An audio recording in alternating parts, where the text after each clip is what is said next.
Welcome back, students. I am Dr. Ghazala Bhoji, head of the Department of Sociology of GM Women's College. Today, we will move forward with our Unit 4, which is Media Effects on Social Cultural Life.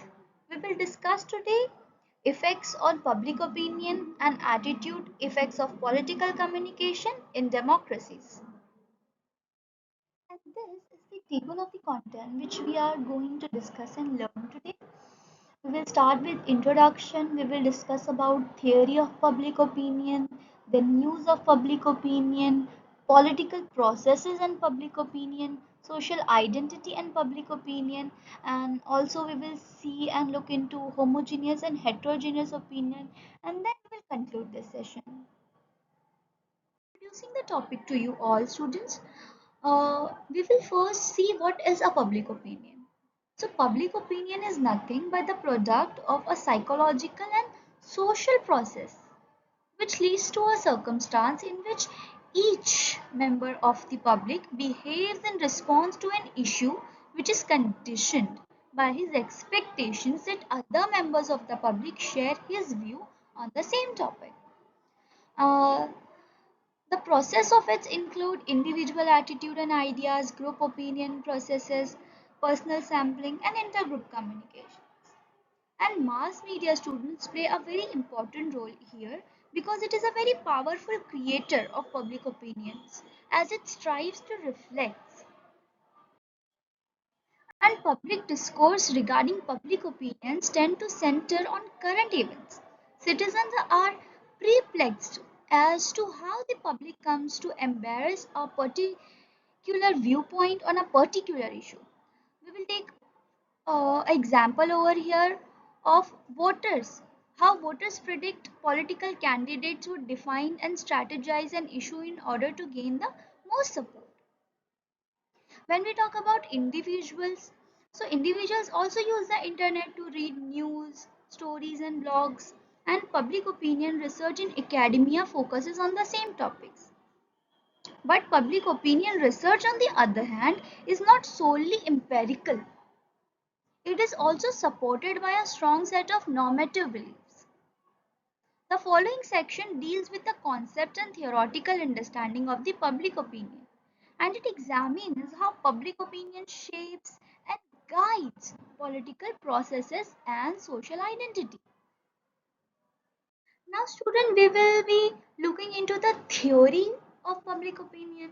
So, citizens' competence has been at the center, okay, of the numerous public discussions since ancient Greece. Over the years, debates have regard on whether the citizens were competent enough to rule or whether governance should be left to Plato's philosophical finding. So in the early 90s era, this was the essence of how public intellectual Walter Lippmann and theorist John Dewey understood the public. When we talk about Lippmann, so Lippmann constructed portrayal of the public in his widely referenced books, which were Public Opinion and was published in 1922, and the Phantom Public, which was published in 1925. Lippmann used the cave allegory from book 7th of the Plato's The Republic in Public Opinion. In the Public Opinion book, Lippmann provided another allegory. Okay, this time set in 1914 at the start of the Great War, Englishmen, Frenchmen, and German resided on an island far enough away from civilization to only get letters every 2 months. Okay, they learned how their various countries had been involved in wars when the mail came in mid September of 1914. So for six odd weeks, they pretended to be friends while they were actually supposed to be foes if they had learned in time that their countries were at war. Lippmann utilized these two examples to show how citizens only have a vague understanding of the environment in which they live. But as a result, citizens are compelled to rely on whatever resources they have to construct and to rely images rely to construct and to make a reliable image of the world outside their reach. Now, students, we will look into the John Davy's perspective as we have already discussed about Lippmann. So, John Davy, on the other hand, was far more optimistic about the people. What he did that he recognized that citizens were flawed, okay, just as Lippmann, but his Aristotelian perspective highlighted the supremacy of popular opinion as the strongest guarantee for democracy.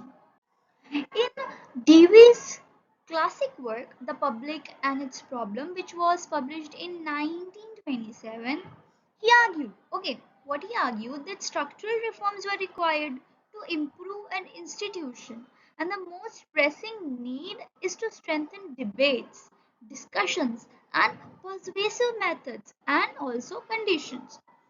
Now moving forward to Harold Laswell, who worked on understanding the propaganda techniques which were utilized by all countries during the World War II.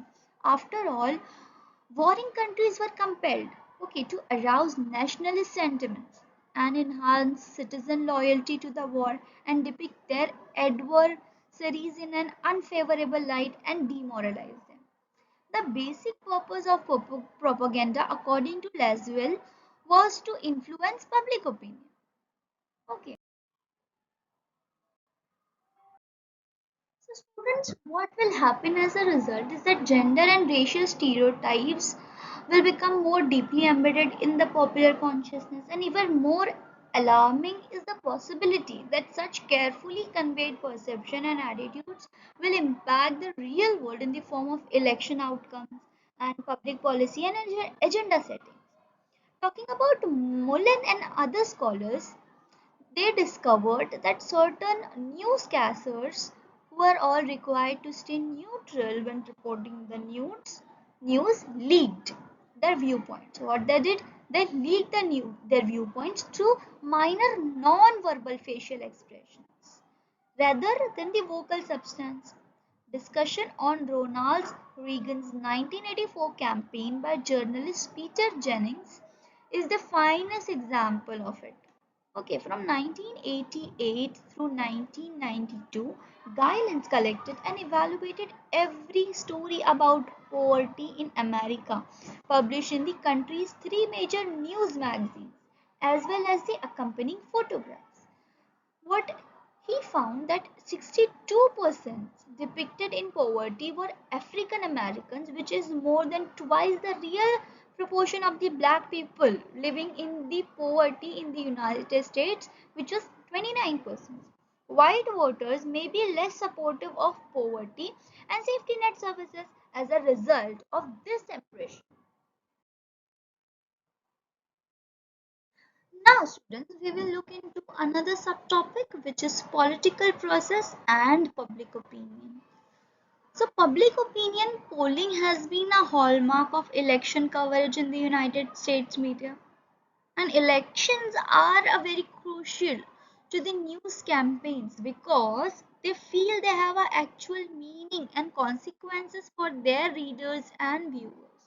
So it is generally straightforward to organize coverage around an event that occurs on a set date, contains disputes, has various sources eager to be quoted, and has a clear conclusion when the votes are counted so that a coverage package can be tied up from an institutional standpoint.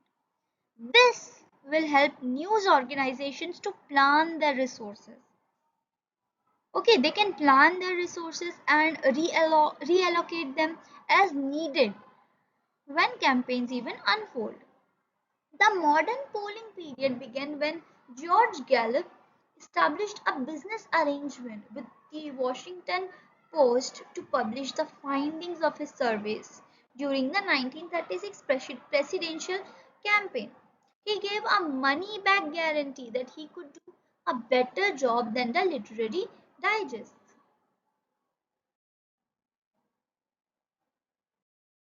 Gallup had a lot to gain in terms of public awareness, okay, which may lead to more business from commercial customers based on his public sector reputation. This was the start of a long-term symbiotic partnership between media organization and pollsters that continues even today. Pre-election polls can also help news organizations to cover the election in variety of ways. So they examine the changing dynamics of the campaign's impacts as a part of a longitudinal strategy. And it is true that they aid in determining who is ahead and who is behind, enabling news organizations worst tendency to engage in horse race journalistic coverage. Overall, these pre-election polling tends, when combined with the more sophisticated statistical models of election results utilized by forecasters and data aggregators, and raise significant questions regarding the meaning of the term public opinion in the modern day. Students, when we discuss or when we talk about social identity and public opinion, the basis of the theory was the idea that the perceiver is an unbiased information processor who accepts the media's point of view passively, and that any altered opinion are the logical result of receiving misleading reports. But perceivers have their own goals and biases through which information is filtered and digested, isn't it? So, this factor, which was not taken into consideration earlier. The perceiver's social identity is one source of prejudice. Individuals get part of their social identity from the social groups to which they belong, and members of both sides of the debate often perceive neutral media coverage of controversial events such as an election as unfriendly to their own group. And why is it so, students? Because coverage of all the sides of an issue tends to highlight disparities between sides, and as a result, the perceiver's own group membership becomes silent. And this motivates the perceivers to see in group as superior and the out group as inferior. And in comparison to exaggerated opinions of one's intercorrectness, neutral coverage of the in-group is viewed as unfair and unantagonist. And not only does social identity shapes perceptions, but it also shapes opinions. And opinions are frequently impacted by other members of in-group according to the research. According to Mackey, Worth, and Ascension students, even when an in-group member expresses an unpopular opinion that goes against one's natural in uh, inclination, the in-group members remains a persuasive force, which is far more so than any out-group member. The central and peripheral method of persuasion, according to this paradigm, are the two major routes through which attitudes and opinions are altered. The central method of persuasion describes situations, okay, in which a motivated and cognitively capable perceiver comes to a conclusion by considering all the aspects of a communication. However, students, many times what happens is that the perceiver lacks either the motivation or the ability to understand much of the message's information properly. And when this is true, perceivers may use mental shortcuts that they can utilize to form an opinion or to make a judgment. Advertising strategies, students employ the peripheral routes of persuasion by using peripheral cues, and an in-group membership is supposed to serve as a supplementary cue in the persuasion processes. With in-group membership comes perceived likeness to the other in-group members, and if an in-group member supports one side of an argument, it is obvious, students, that the perceivers will support the same side without necessarily considering the message's content, isn't it? Now, students, we will look into the homogeneous versus the heterogeneous opinions. So, students, studies shows that certain beliefs are voiced, okay, by in-group and out-group members, And by the changing homogeneity of beliefs, researchers directly access the capability of influencing public's opinion. And a study was designed to understand media coverage of the O.J. Simpson case. In the study, the perception of his guilt or innocence were directly shown. What is what was done that the it was directly shown to be connected with racial group membership. Subjects were classified into the in-group or out-group based on their positions as member of non-members of Greek organizations. All of the participants were shown the same confessing tribunal, which was preceded by interviews with the defendant's fellow students who were asked to disclose their feelings about his guilt or innocence. Okay, subjects were offered comments on the defendant's guilt and also recommended appropriate punishment after witnessing the interviews and following hearing. The homogeneity of view was found to have a substantial impact on opinion about the defendant's guilt and the degree of punishment recommended. Students, when the attitude of the others were homogeneous and perfectly associated with group membership, Greek subjects supported the defendant while non-Greek subjects opposed him. And when opinions were demonstrated to be evenly distributed between groups, however, this impact vanished completely.